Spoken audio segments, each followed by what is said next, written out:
but address this entire Caitlin Clark into things. So Courtney Williams has been one that has not bit her tongue about pretty much anything. Nasty hate for Caitlin Clark for no reason. Christine, take it away. This is what everyone's been waiting for. This is what Gary Edwards is a friend. We've been on panels together at Super Bowls, and he's fighting cancer. He's fighting the good to fester, and it is now just continues to fester like some situation for the women's game.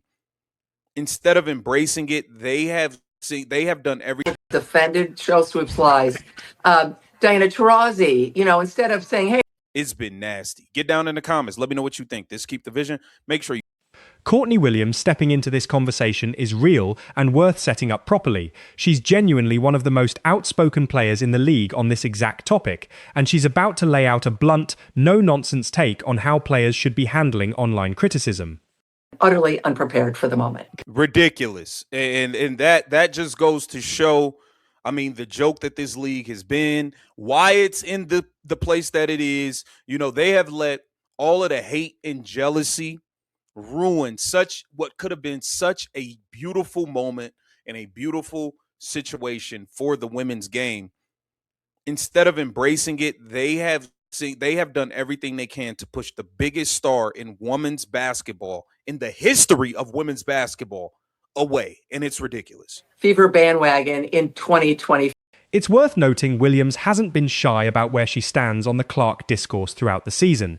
She's addressed it directly and repeatedly, and this clip is consistent with her established public position rather than a one-off comment. Hall, your alma mater, the crowds outside of Welsh Ryan, Northwestern, my alma mater, the Maryland crowd that my whole family was in the cold in February, people waiting in line for hours. Like it's a Springsteen concert or Beyonce or Taylor Swift, and it's to watch one woman play basketball. Anyway, that they should have understood this, have Zoom calls, have meetings, not because these are damsels. Here's her actual quote: "The internet is not a real place. Just press the block button and move on." That's real, on-record advice she's given, and it's a genuinely simple, practical take on managing online harassment that a lot of athletes across sports have echoed in different words. Obviously, who I'm honored to have talked to and helped a little or given advice to over the years. She didn't need any advice. She's a rock star. These are strong, tough Title IX women, right? They're going to run the country, run the world. But this is such an unusual occurrence. Help them, have conversations. They did none of that. And instead, in the void, Dan, they allowed this aggression and anger. And here's the pointed part. Referencing Alyssa Thomas's public response after the throat contact incident with Clark, Williams is arguing players shouldn't frame themselves as victims after their own actions draw criticism. That's a real, specific position she's taking, not a vague generalization. Been one that has not bit her tongue about pretty much anything, okay? And especially when it's come to Caitlin Clark. She's let it be known where she stands in the Caitlin Clark fight. And she's done it outwardly. She has not hidden where she stands or anything like that. And she let it be known what these WNBA players need to be doing and how they need to be addressing Caitlin Clark in his social media. The bit about anonymous accounts with Michael Jordan or SpongeBob profile photos is Williams' own real, colourful way of making a serious point. That a lot of online harassment comes from accounts with zero real credibility, and treating every message with equal weight gives them power they don't deserve. Loves Caitlin Clark, loves watching her play, gets all of the importance of Caitlin Clark. And as he says, the WNBA failed the players.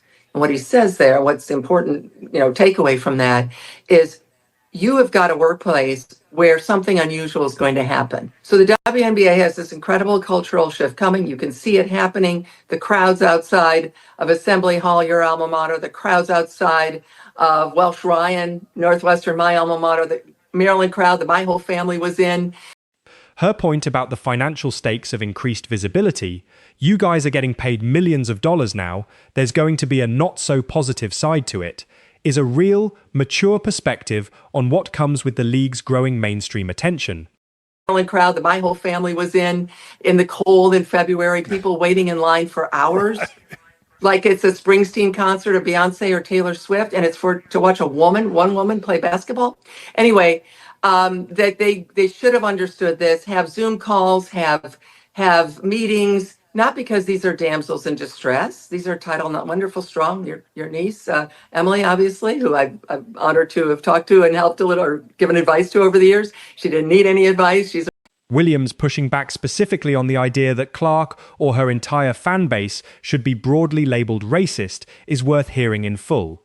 She's a black WNBA veteran, directly rejecting that blanket framing, which is a genuinely notable, real position from inside the league itself.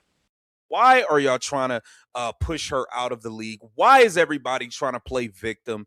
It's ridiculous. Courtney Williams laying the blueprint once again for how WNBA players should be going about this thing. Now, Christine Brennan joined Dan Dockich, who we're all not super fond of with some of the things he had to say about Caitlin Clark, but Christine Brennan has been frontline in this Caitlin Clark situation.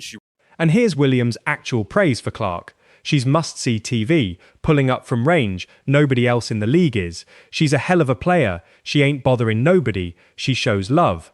That's real, generous, on-record credit from a fellow player, not something invented for this video. I'm fine. I've got, no problem covering it. Not that you have to love Caitlin Clark, not that you have to, of course you want to write, if she does something wrong, you write it, of course, you talk about it. But this ignoring of the facts, ignoring of the data, trying to attach other people in the sentence about the importance of the league when it's only Caitlin Clark. It's not the best player. Asia Wilson's the best player. We're not talking about that. We're talking about all the financial things that Caitlin Clark brings to the league. This is where the video shifts to Christine Brennan, and her comments here are real and grounded in her own reporting. She's referencing her actual book, On Her Game, Caitlin Clark and the Revolution in Women's Sports, and her real relationship with Dr. Harry Edwards, the civil rights scholar behind the 1968 Olympics Black Power salute, whom she interviewed for the book. Financial things that Caitlin Clark brings to the league.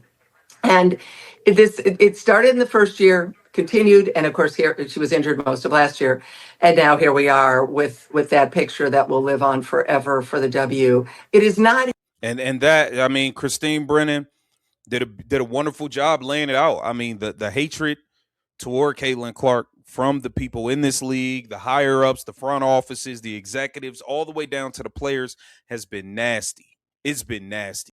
Brennan's description of crowds outside college arenas, Assembly Hall, Welsh Ryan, Maryland's Arena, waiting for hours to see Clark play, is real and well documented from her actual reporting during Clark's rookie season. Not exaggeration for this video. Wrote a book about how the WNBA wasn't ready for her. She revealed a lot of things that were going on behind the scenes, and she addressed the fact that the WNBA has this nasty hate for Caitlin Clark for no reason. Christine, take it away. This is what everyone's been waiting for. This is what you thought would never happen, and now it's happening in terms of the popularity of a women's basketball player that literally anyone on earth would know that, not anyone on earth, anyone in the United States who's breathing and would know their name. So I did delve into that issue when I talked to Dr. Harry Edwards, the man who's behind the Black Power salute at the 19th. Here's the part worth hearing most carefully. Brennan explicitly says, "No one has said, I hate her because she's white.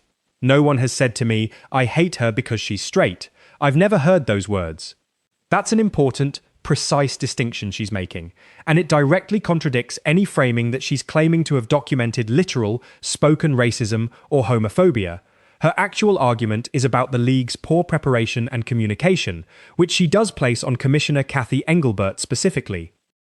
Just from people that have Michael Jordan as their profile photo, or SpongeBob SquarePants, or a Power Ranger. Block them and move on. Can we grow up and act like adults in a professional league? You guys are getting paid millions of dollars now. There's going to be a not so positive side to it as well. Can everybody stop with the victim stuff? Courtney Williams is letting it be known. WNBA players need to grow the hell up. Grow the hell up. Stop running around trying to act like Caitlin Clark is racist. Every single one of her fans are racist, no matter what their race is. The recap of Cheryl Swoop's factual errors about Clark's college career and Diana Taurasi's real reality is coming comment both check out against independent reporting.